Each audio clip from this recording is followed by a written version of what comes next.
Hey guys, welcome to the second edition of the video version of 5 Questions. I'm Summer Dreyer.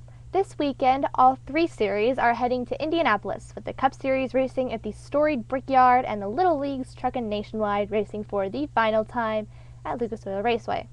First things first, why exactly is this the final race at Lucas Oil Raceway? I mean, the fans love it. The racing is fantastic. The fans love it. And did I mention the fans love it? And that they seem to be liking the Brickyard less and less? As historic and prestigious as the track is, all it really comes down to is hype. Yes, the facility is amazing, and the experience itself is incredible. But when it comes to racing, you might as well be watching a glorified parade. Now, the Nationwide Series moving over to the Brickyard next season, we'll get 2 parades a weekend. Not to hate on the Brickyard, but can't we just keep things the way they are for once? Question 2. Why is everyone freaking out about the pre-race Nashville prayer? Don't get me wrong, I love how the prayer has gone mainstream, and for the most part, everyone seems to be enjoying it. But when the pastor has to go on Sirius Radio or conduct an interview elsewhere to defend the prayer, that's when I get upset. He shouldn't have to defend it because there was nothing wrong with it. Whether it was Christians getting upset because it was offensive, or atheists or high and mighty sports fans taking shots at the sport and its fans, people completely overreacted to a situation that was supposed to be fun and uplifting. Pastor Knowles was clearly happy to be there, something you can't say for about 90% of the people that give the invocation. And, so what if he thinks his life is beautiful? I say more power to him. Bottom line, people need to loosen up and get a sense of humor.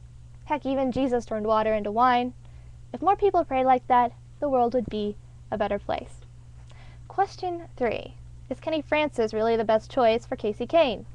On Wednesday, Hendrick Motorsports announced that when Kasey Kahne moves over to drive the number 5 car for the race team, his current crew chief at Red Bull Racing, Kenny Francis, will follow him over to the race team.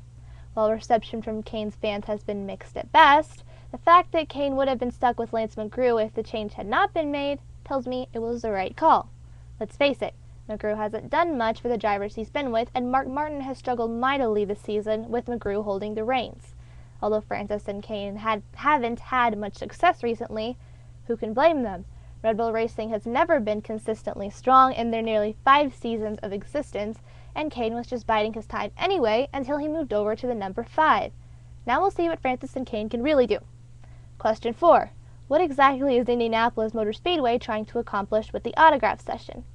While I'd love to say that the track is just trying to accommodate race fans, it seems like a desperate attempt at getting fans to purchase more tickets, especially since the track is struggling to sell nearly 250,000, and the only way fans can attend the autograph session is if they already have a Brickyard 400 ticket. For those that didn't hear, there will be 2 autograph sessions on Saturday with some of the biggest names in the sport before the race, and fans presenting a ticket will be given a wristband so that they can go. I doubt this will bring a huge draw to the track, but hey, it's a pretty cool incentive for those that were already going to be there. So, good for them. And finally, question 5. What exactly is Kyle Busch trying to prove? After he was charged for speeding 128 miles per hour in a 45 mile per hour zone in Charlotte back in May, Busch announced on Wednesday that he was teaming up with NHRA's Doug Herbert's charitable organization Brakes, B-R-A-K-E-S, Be Responsible and Keep Everyone Safe. Seems like some sort of convoluted oxymoron, right? Apparently the move is to denounce the negative publicity generated by the speeding charge. But let's be honest, Busch isn't fooling anyone. While I admire Busch bringing light to what really is a great charitable organization, and I really hope he did learn his lesson, the whole thing feels like nothing more than a publicity stunt. As far as predictions, in case you missed Skirts and Scuff's happy hour on Monday, I'm going with Austin Dillon in trucks, Trevor Bean in Nationwide, and Jimmy Johnson in Cup. If you're still interested in hearing Genevieve and I on our debut show for Skirts and Scuff's happy hour, go to skirtsandscuffs.com and click at the player on the top of the page.